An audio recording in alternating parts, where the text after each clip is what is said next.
10 minute باقی ہیں انشاءاللہ. وَقَضَىٰ رَبُّكَ أَلَّا تَعْبُدُوا إِلَّا إِيَّاهُ وَبِالْوَالِدَيْنِ إِحْسَانًا. إِنَّ اللَّهَ وَمَلَائِكَتَهُ يُصَلُّونَ عَلَى النَّبِيِّ يَا أَيُّهَا الَّذِينَ آمَنُوا صَلُّوا عَلَيْهِ وَسَلِّمُوا تسليما. اللهم صل وسلم على سيدنا ومولانا محمد النبی الکریم وعلى آلہ وصحبہ وبارک وسلم علیہ. آج محترم جناب چودھری ایاز صاحب کی والدہ محترمہ اس دنیا فانی سے اب ان کی جو منزل ہے وہ دار الفنا سے دار البقا کی طرف ہے. آج ان کے سروں سے اپنی والدہ محترمہ کا سایہ اٹھ گیا ہے. گویا یوں سمجھ لیں کہ دعاؤں کا جو سلسلہ تھا، دعاؤں کی جو بہاریں تھی، وہ آج وہ دروازہ بند ہو گیا ہے. کیونکہ حضور علیہ السلام نے فرمایا کہ والدین جو ہیں یہ عظیم ہستی ہیں.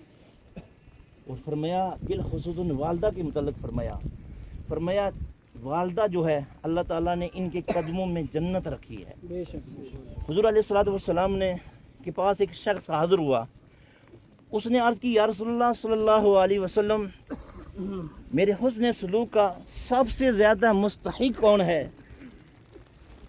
میرے اور آپ نے نبی صلی اللہ علیہ وسلم نے ارشاد فرمایا کہ تیری ماں ہے.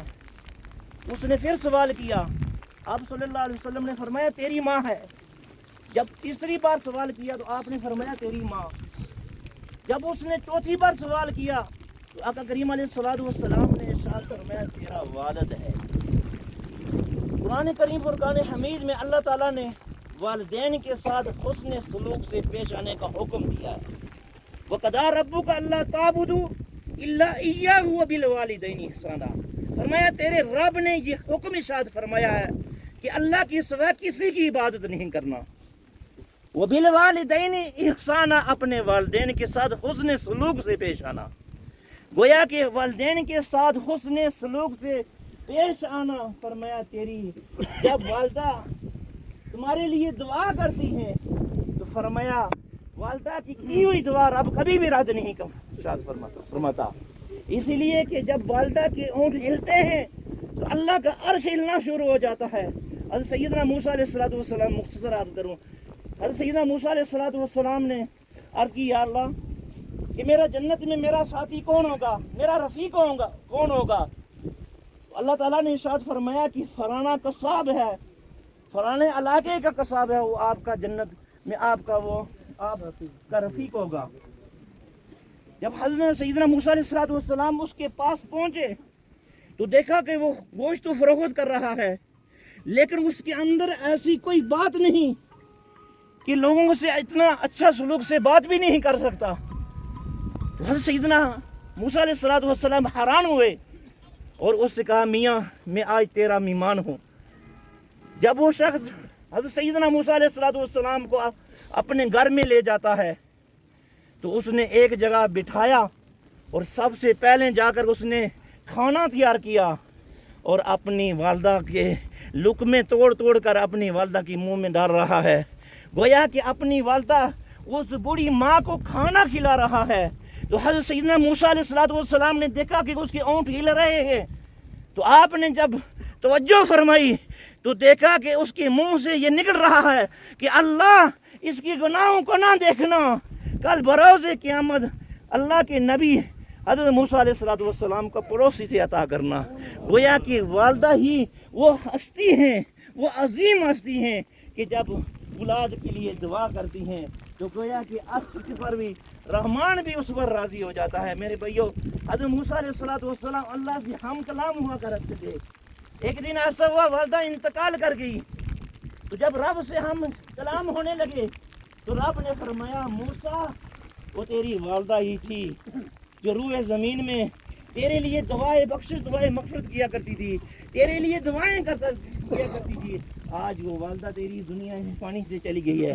محترم بھائیو، حضور علیہ السلام حضرت عبداللہ بن زبیر رضی اللہ تعالیٰ عنہ کی روایت نقل کرتے ہیں کہ آقا کریم علیہ السلام نے ارشاد فرمایا کہ اللہ تعالیٰ کو دو عمل بڑے ہی محبوب ہیں، دو عمل بڑے ہی اللہ کو محبوب ہیں. فرمایا پہلا عمل جو ہے وہ وقت پر نماز ادا کرنا. جس کو ہم حلقہ جانتے ہیں، بالکل حلقہ جانتے ہیں۔ فرمایا وقت پر نماز کو ادا کرنا رب کے نزدیک اتنا محبوب ترین عمل ہے، اور فرمایا کہ اپنے والدین کے ساتھ حسن سلوک سے پیش آنا، یہ دو عمل اللہ کو بڑے ہی محبوب ہیں۔ دیکھیں نا والدین کتنی بڑی ہستی ہیں کہ جن کا ذکر قرآن میں ہے۔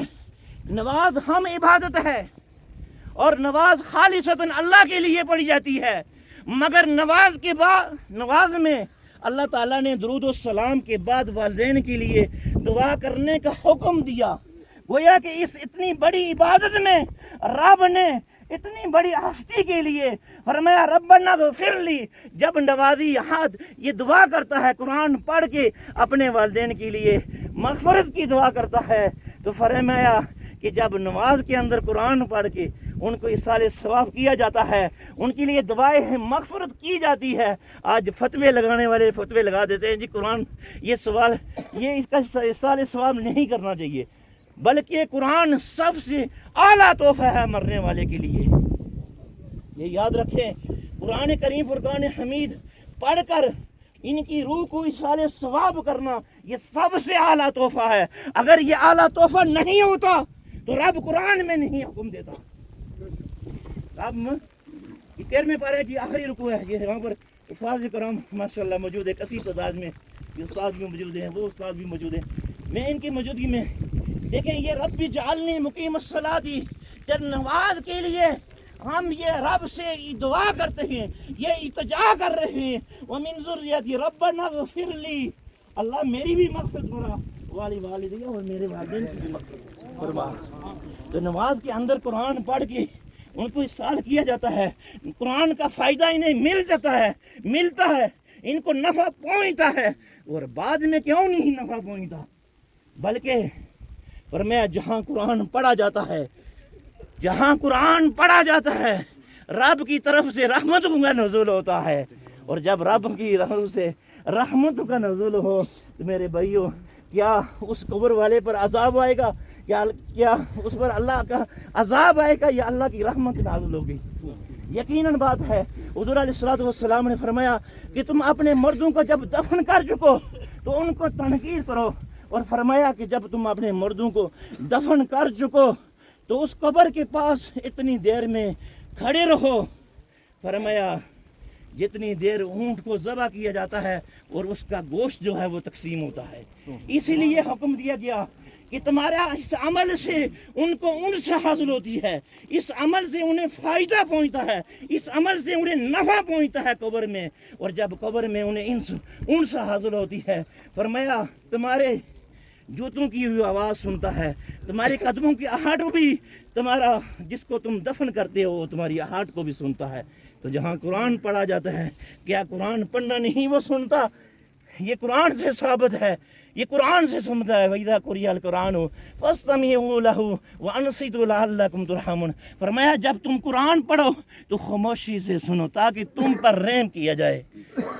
قرآن پڑھنے سے رحم ہوتا ہے، اللہ کی رحمت نازل ہوتی ہے، اللہ کی برکتیں حاصل ہوتی ہیں۔ مگر آج کے اس دور میں فتن دور میں طرح طرح کے فتوے لگائے جاتے ہیں، تو اللہ تعالی ہم کا اپنے حفظ و امان رکھے، مائی صاحبہ کی تمام منازل آسان فرمائے، لواحقین کو صبر جمیل اور اجر عظیم عطا فرمائے، ان کے کروڑ پر اللہ تعالیٰ ان کو راحت اور سکون ان کی قبر میں نازل فرمائے، قبر کے منکرین سوالات میں آسانیاں عطا فرمائے، اللہ تعالیٰ قبر کو جنت کی باغوں میں سے ایک باغیچہ فرمائے اور جنت الفردوس میں اعلیٰ علیین میں ان کا مقام عطا فرمائے۔ وآخر دعوانا ان الحمد للہ رب العالمین۔